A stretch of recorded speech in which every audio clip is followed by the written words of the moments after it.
Hey guys, it's Bilfred, Team Cockamamie, Day 2 for Robot in 3 Days 2016. Got a lot done today, and it's a good thing because tomorrow is the first day of classes at the University of South Carolina, so we've lost about half of our mentors for the day tomorrow.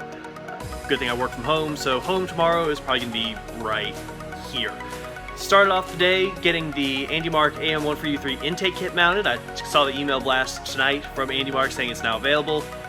Worked out nice for us. We didn't quite do it the same way they did it in their design, but it works. It works great and gets the ball in there quite nicely. Mocked up some front brackets for our bumpers. We're going to cheat a little bit and not build full bumpers, but enough that we know where the bumpers need to be, at least on the front, just to make sure everything clears.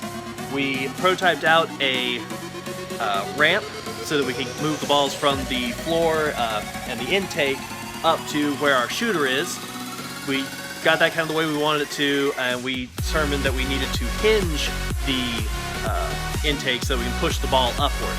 We also cut into the ABS with a circular pattern that allows us to get the ball resting in the inside of the robot, so it's reasonably steady and gets it right in the sweet spot for the kicker to go up and kick it.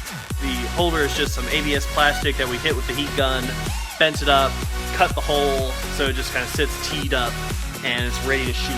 A lot of the framing got together today with the competition robot parts gussets. We actually used one of those to hinge the to help with the pneumatic cylinder that's going to be actuating the intake, get the geometry the way we want it so that the ball will get pushed up into the tee so the thing's ready to kick.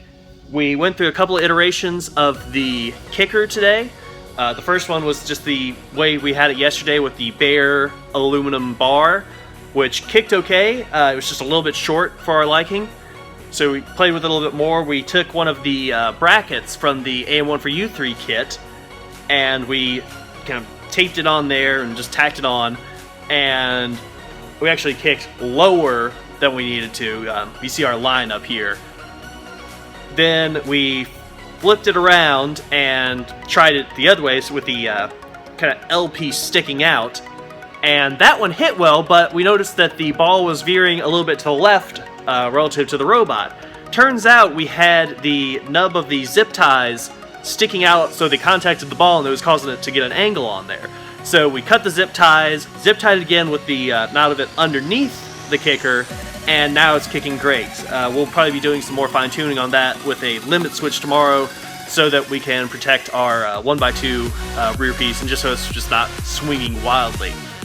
We got a lot done tonight, and it was a great day, all day long. A lot of folks working hard. Thank you to everybody on Periscope tuning in, asking us questions. We'll try and give you some more good stuff to watch tomorrow. Thank you to the University of South Carolina. Thank you AndyMark. Thank you REV Robotics. Thank you Competition Robot Parts. We could not be doing this without their help.